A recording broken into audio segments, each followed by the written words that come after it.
Olha, um grupo de trabalho sobre a Covid-19 da Universidade Federal de Alagoas fez uma análise do comportamento da pandemia no mês de junho aqui no estado. Segundo o estudo, superamos a quantidade de casos e mortes em comparação ao mês anterior. A gente conversa agora com o pesquisador e professor da Universidade Federal de Alagoas, Esdras Andrade, está aqui com a gente. Professor, desde já, muito obrigado aqui pela sua presença. O alerta continua, né, professor? Em relação à Covid, esse alerta tem que ser constante. Perfeitamente. Bom dia, Gilvan. Bom dia a todos que estão nos assistindo. De verdade, o que aconteceu, né, no mês de junho, nós alcançamos um patamar que não vivíamos desde o começo da pandemia.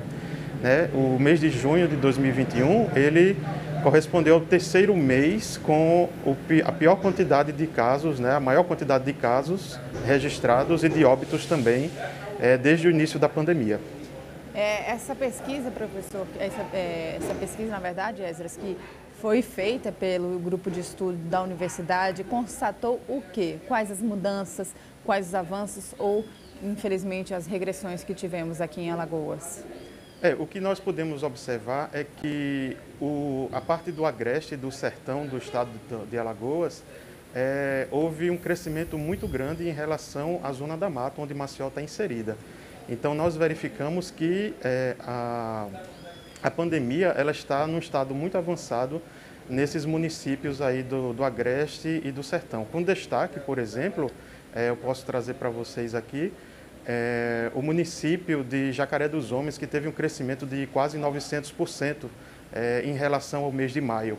Ou seja, no mês de maio eles registraram aproximadamente 15 casos de Covid, e nesse mês de junho foram 145.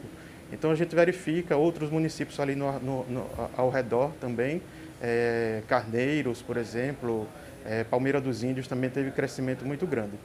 Então, assim, o que a gente pode resumir de toda a situação é que o Agreste e o Sertão estão numa situação mais crítica que aqui na capital. Professor, o que chama a atenção também, é principalmente assim, uma queda na capital, agora no interior, um crescimento muito grande. A gente percebe isso até na quantidade das UTIs ocupadas. Há pouco nós falamos sobre isso. Então, como eu falei no começo da entrevista, é necessário que se continue com todos os cuidados sanitários, apesar dessa queda, um pouco de queda aqui do número de leitos na capital, né? Perfeitamente. Aqui, segundo os dados, mostram que Maceió teve um crescimento um pouco menor em relação à média do estado. Foi na faixa de 18% a 19%, um crescimento menor. E a gente acredita isso à vacinação, né? Que a gente está refletindo na baixa dos números de internação nos hospitais, mas em compensação estamos crescendo ainda. Então a gente tem que verificar, estar sempre atento, tomando todas as medidas cabíveis, seguindo todos os protocolos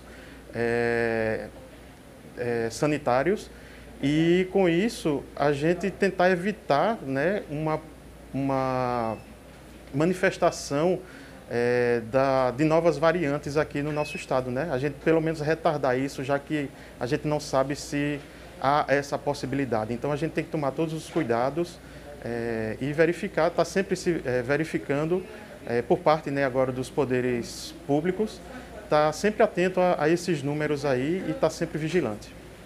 É importantíssimo esse trabalho de vocês de identificar geograficamente os locais, realmente os bairros, os municípios, até as regiões aqui do estado que estão em ascensão em relação à Covid-19, justamente para identificar para o poder público as políticas públicas que devem ser feitas, que devem ser realizadas nessa região, né, professor? Perfeitamente. Quando a gente tem o acompanhamento geográfico, a gente sabe o quão próximo ou o quão inserido a gente está dentro dessa pandemia. Então, é de grande importância a gente estar verificando não somente os números, mas os locais onde a doença está se manifestando no nosso estado. E isso vale não somente para os municípios, mas também outros monitoramentos que nós fazemos em Maceió, Arapiraca e Palmeira dos Índios nos bairros. Então, a gente precisa também estar sempre atento aonde a gente está inserido dentro desse cenário aí da pandemia. Só que a gente falou do crescimento um pouco menor na capital, mas no desenho dos bairros aqui da capital, como é que se apresenta, hein, professor? Olha, basicamente, nesse último final de semana, na última semana, na verdade, o boletim que nós emitimos, né, o relatório que emitimos no sábado, basicamente se mantém os bairros de Ponta Verde, Jatiuca, Jacintinho, Benedito Bentes, Cidade Universitária, não estou lembrando de outra aí, como os bairros com maior incidência da doença, né? Então, basicamente, são esses 6 bairros em que se verifica a maior quantidade de casos e de mortes aqui na capital. E, professor, com essa pesquisa de vocês, com esse grupo de estudo que vocês estão acompanhando aí a pandemia desde o início dela, hoje, atualmente, ela ainda está em franca expansão, né? Infelizmente, não houve aquele cessar do crescimento de casos, principalmente no interior do estado, como o senhor falou na entrevista, no início da entrevista. Exatamente. Ainda estamos em expansão e, assim, o que nos deixa preocupados é o índice, né? Nós vínhamos de quase 2 meses de os números baixando um pouco, né? Mas nesse último mês de junho nós chegamos a esse patamar de nos compararmos a quando estávamos no ápice da pandemia no ano passado. Professor, para a gente entender a mecânica dessa pesquisa, como é que ela é feita, quantas pessoas participam? O monitoramento ele é feito com um grupo de pesquisas que incluem alunos, né, alguns professores e alguns técnicos do Instituto de Geografia da Universidade. Então, nós monitoramos isso a partir dos dados que são divulgados pela Secretaria de Planejamento do Estado, para o caso dos bairros, e Secretaria de Saúde para os casos aqui no estado de Alagoas. Então, nós nos embasamos nesses relatórios que são emitidos diariamente e nós fazemos a espacialização desses dados para a gente poder verificar. Isso é feito diariamente, mas o relatório ele só é liberado no final da semana da pandemia, né? Professor, parabéns pelo trabalho e muito obrigado pela sua presença logo cedinho aqui com a gente, viu? Obrigado, estamos à disposição. Um abraço. Boa semana para o senhor, bom trabalho. Igualmente.